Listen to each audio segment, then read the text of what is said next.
December 19, 1944, 0447 hours.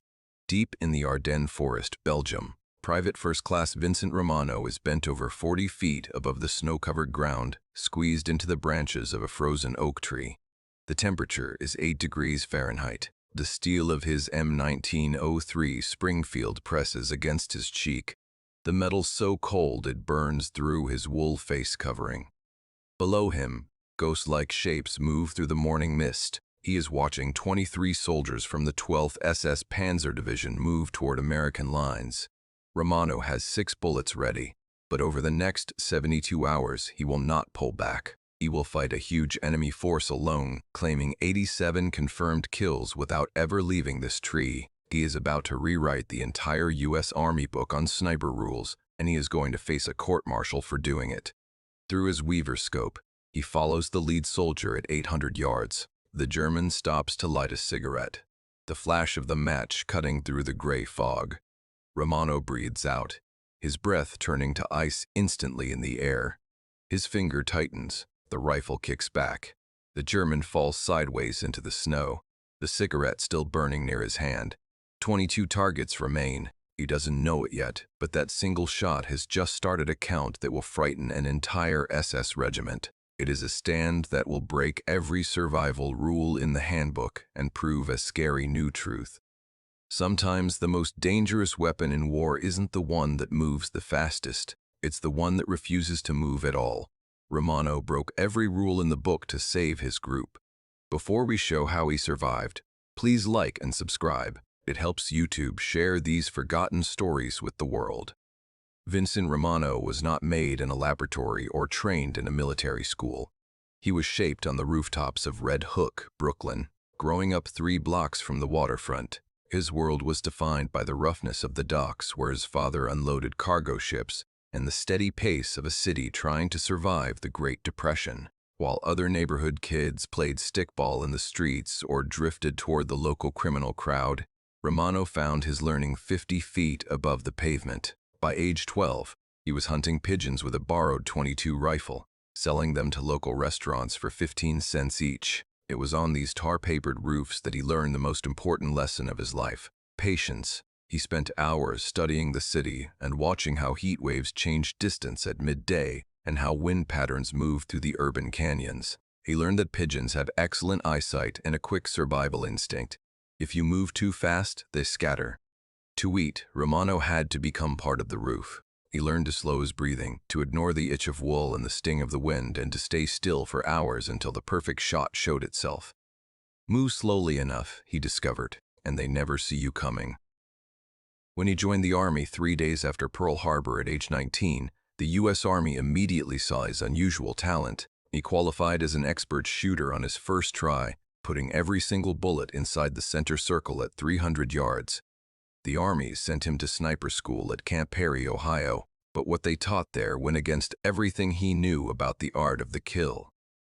The instructors at Camp Perry preached one strict rule: shoot and move. The handbook was clear: never fire more than 3 shots from one spot. The logic was mathematically sound. Enemy counter-snipers and spotters used the flash from the gun and the sound of the bullet to figure out a shooter's location. If a sniper stays in one place, mortars and artillery will eventually find them. Survival, the instructors insisted, came only through movement. Romano listened. He understood the tactical need for movement on an open battlefield, but he also understood something the handbook did not cover. Rules were written for normal fights, not for desperate defensive stands in thick forests against an overwhelming force. In the chaos of a falling line, movement often meant being seen, and being seen meant death.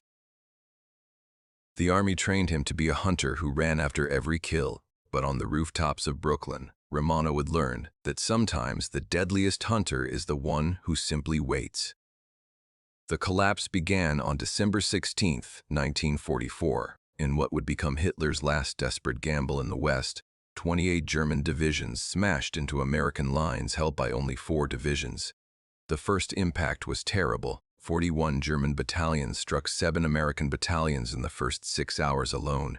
Communication lines were cut, units broken, and the front fell apart into chaos. and the confusing aftermath, small groups of American resistance found themselves cut off, surrounded by a wave of enemy tanks. Among the isolated remains was Romano's Group 12 men from the 99th Infantry Division, who had pulled back into the thick frozen forests south of Rocherath. They dug in on a hillside overlooking a narrow logging road, their radio destroyed and their bullets limited to 3 days' supply.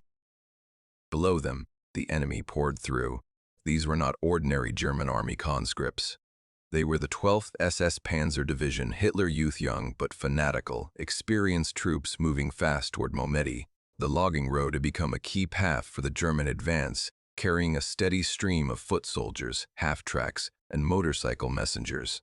Standard U.S. Army rule for a unit in this position was clear: pull back, avoid contact, and rejoin friendly lines. But Sergeant Patrick O'Brien, a tough construction worker from South Boston, looked at the land and refused.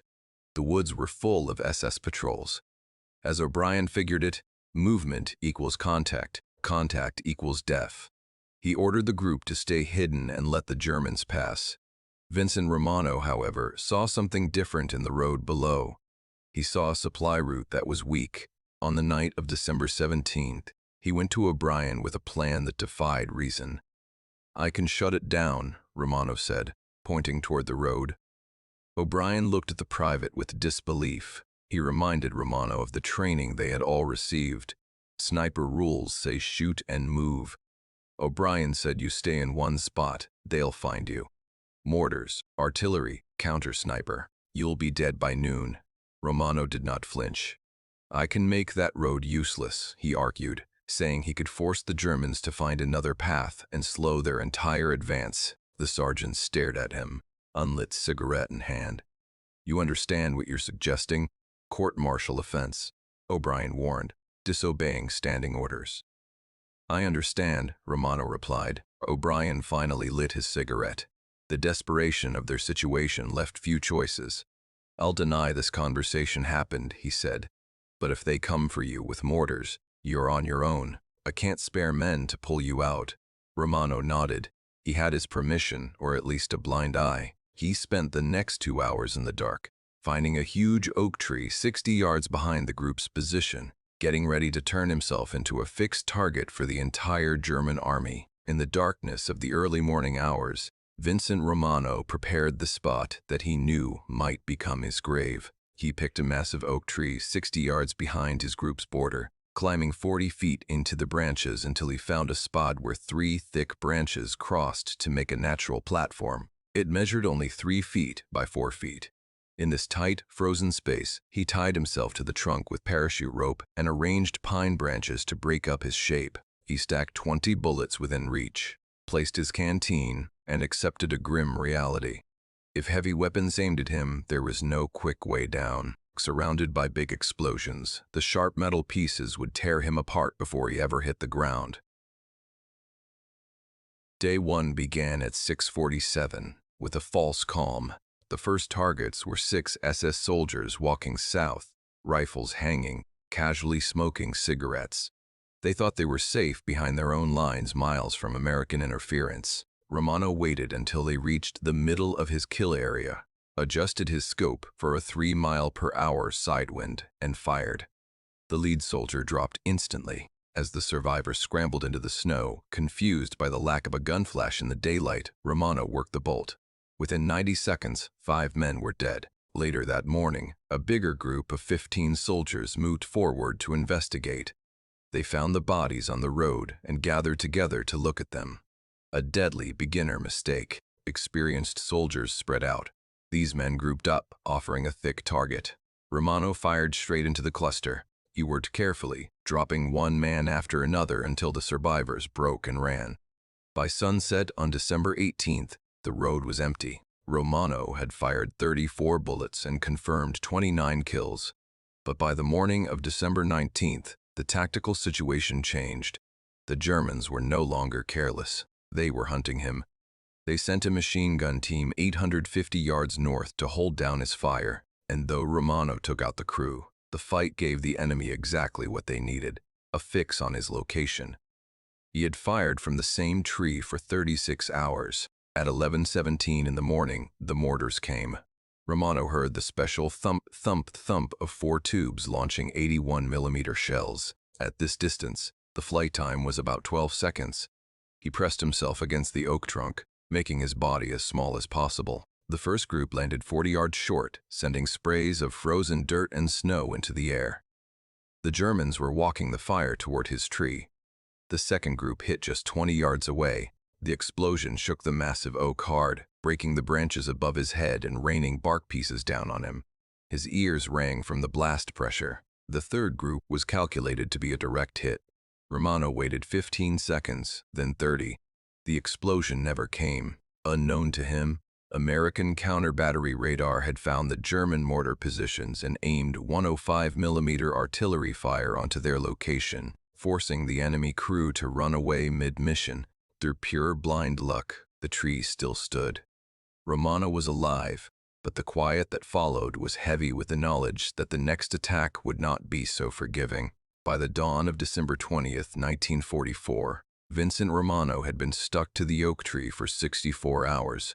The temperature had dropped to 4 degrees, and the cold had gone through every layer of wool and canvas he owned. His feet had gone numb around 2 in the morning, and his hands barely answered his brain's commands. He knew the signs of hypothermia were starting: the sleepiness, the confusion, the slow thinking. He was slowly dying from the cold. A statue of ice and tiredness perched 40 feet in the air, but the road below stayed empty. He had shut down an entire supply route through pure frozen stubbornness. Then, at 7:34, the Germans made their final desperate try to break the hold. This was not a patrol or a testing group. It was a full platoon of 41 soldiers backed by 2 armored half-tracks with mounted machine guns. They did not walk. They came fast, the vehicles speeding up to rush through the kill area before the invisible sniper could fight back effectively. The roar of engines filled the valley, along with the heavy thump-thump of machine guns holding down the hillside with blind covering fire. Romano did not panic. Despite the shaking and the mental fog, his body remembered the mechanics of the shot. He began firing at 900 yards, fighting the lead parts before they entered his best range. He ignored the incoming bullets, snapping through the branches around him, and focused entirely on the first half-track. As the vehicle reached a group of frozen bodies from the day before's fights, Romano put 3 bullets through the driver's narrow vision hole. The half-track swerved hard, crashed into a tree, and stopped. As soldiers poured out of the back scrambling for cover, Romano killed 4 of them before they reached the tree line. The second half-track kept coming. The gunner was visible behind his weapon shield, spraying the woods with bullets. Romano changed his aim. His first shot missed. He worked the bolt, adjusted, and fired again. The second shot hit, and the machine gun went silent. With the armor disabled, the attack stalled. The German force of 41 men was reduced to 28 scared foot soldiers pinned down in the snow. Their push was gone. Romano kept working the bolt. Fire, reload, fire, picking off any soldier who tried to move. At 8:09, the survivors broke. They pulled back north, dragging their wounded and leaving their dead behind. As quiet returned to the Ardennes, Romano looked down at the destruction. 18 new bodies lay on the asphalt. The attack had cost the Germans at least 25 losses. The logging road was now a graveyard of corpses and burned-out vehicles, a mental monument to a spot that killed anything that came near it. At 14:47 that afternoon, American backup from the 2nd Infantry Division finally reached the group's spot. The German attack in the area had stalled, partly because of fuel shortages, but partly because one sniper had made a single road too costly to use. When Romano finally climbed down at 15:15, he had spent 72 hours and 28 minutes in the tree. He had fired 114 bullets and achieved 87 confirmed kills. As his boots touched the ground, his legs gave way under him. He had won the battle, but the army was waiting to decide his fate. The shooting stopped, but the war for Vincent Romano was not over. It simply moved from a frozen oak tree to a borrowed farmhouse 5 miles west of the line. On December 21st, 1944, the questioning began. The room was warm, a sharp difference from the below-zero hell Romano had lived in for the last 3 days. But the air was deadly in a different way. Romano sat across a wooden table from Captain James Buchanan, the battalion intelligence officer, and Major Harold Steinberg from division operations. Romano described the fight with cold detachment spot selection, wind adjustments, and kill counts, presenting the slaughter as a series of mechanical facts. Major Steinberg interrupted the technical talk to address the big problem in the room. He noted that Romano had kept his spot for 3 straight days, despite standing orders requiring movement after 3 shots. When asked if he knew those orders existed to stop enemy mortars from aiming at him, Romano simply answered, "Yes, sir." The tension in the room jumped. Romano did not flinch, meeting the major's gaze. The tactical situation needed change, he stated flatly. The logging road was a key enemy supply route. Leaving the spot would have allowed free German access. Captain Buchanan leaned forward, slamming the book on the table. "That's not your choice to make," he snapped. "You're a private. You follow orders, not make new rules." Romano's answer was cold and immediate. "With respect, sir, command wasn't there to see the real situation," he said. "I made the choice I thought would kill the most Germans and save the most American lives." The room went quiet. Outside, the dull rumble of far-off artillery reminded everyone that the Battle of the Bulge was still raging. But inside, the question was one of basic military discipline: punish initiative or reward results. Buchanan pushed for a court-martial, citing careless danger and unauthorized tactical changes. By the book, Romano was a criminal, but Major Steinberg looked at the map. The information was undeniable. Romano had achieved 87 confirmed kills, a careful estimate that did not count the wounded who died later. More importantly, the logging road had been made useless for the rest of the fight. German forces had been forced to reroute 2 miles east, adding 6 critical hours to their supply schedule. The sniper had not just killed soldiers, he had choked the supply line of a German attack. Steinberg stood up. "Results matter," he announced. 87 enemy losses from one spot shows exceptional combat skill. The decision was a careful bureaucratic compromise. There would be no court-martial and no drop in rank, but Romano would receive an official warning in his service record for breaking standing orders, a mark that would follow him for the rest of his career. However, as Steinberg handed down the punishment, he added a note that changed everything. "We're sending your case to Division Sniper Training Group for tactical study," he told Romano. "If your methods prove repeatable under specific conditions, we may need to change the rules." Romano walked out of the farmhouse with a permanent stain on his record, but he carried a quiet victory. The army had officially punished him for his disobedience while at the same time getting ready to teach every future sniper how to do exactly what he had done. War is about killing the enemy and protecting our own forces. Buchanan had admitted unwillingly at the end. "You did both. Doesn't make you right, makes you useful." Vincent Romano returned to Brooklyn in September 1945, slipping back into normal life as quietly as he had slipped into the forests of the Ardennes.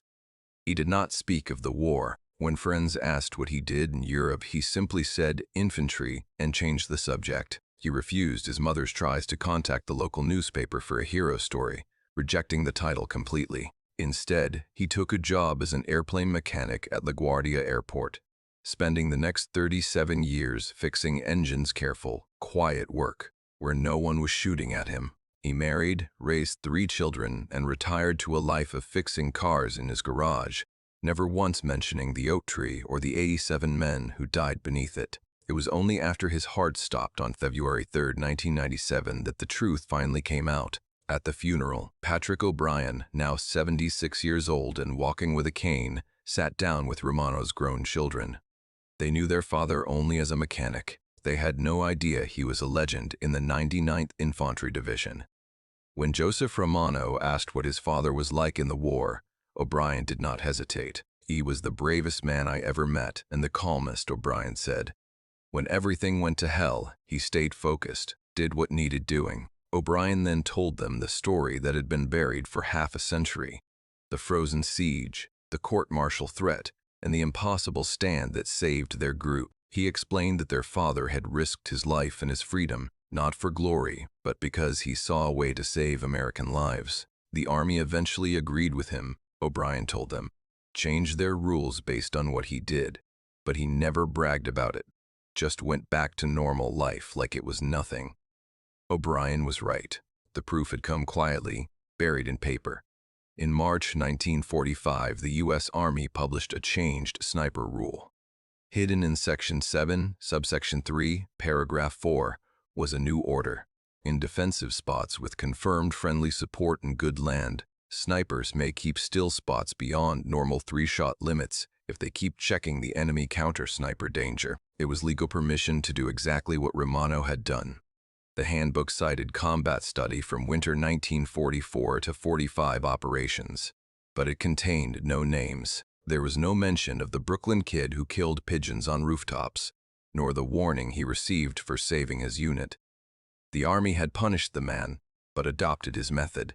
Today, the logging road in eastern Belgium is paved, part of a regional highway system where tourists drive without knowing the history beneath their tires. But the oak tree is still there after 60 years of growth. It remains standing in the forest, 3 branches crossing 40 feet up, offering a perfect view of the road 800 yards away. It has no plaque and no historical marker. It is just a tree where a mechanic's son spent 72 hours doing the hardest thing a soldier can do, staying in place when every instinct screamed to run, trusting that the rifle in his hands was enough to hold back the tide. Vincent Romano proved that sometimes the most dangerous weapon in war isn't the one that moves the fastest. It is the one that refuses to move at all. If you believe history should remember soldiers like Vincent Romano, subscribe to the channel. Share this video to make sure the name Vincent Romano isn't forgotten again.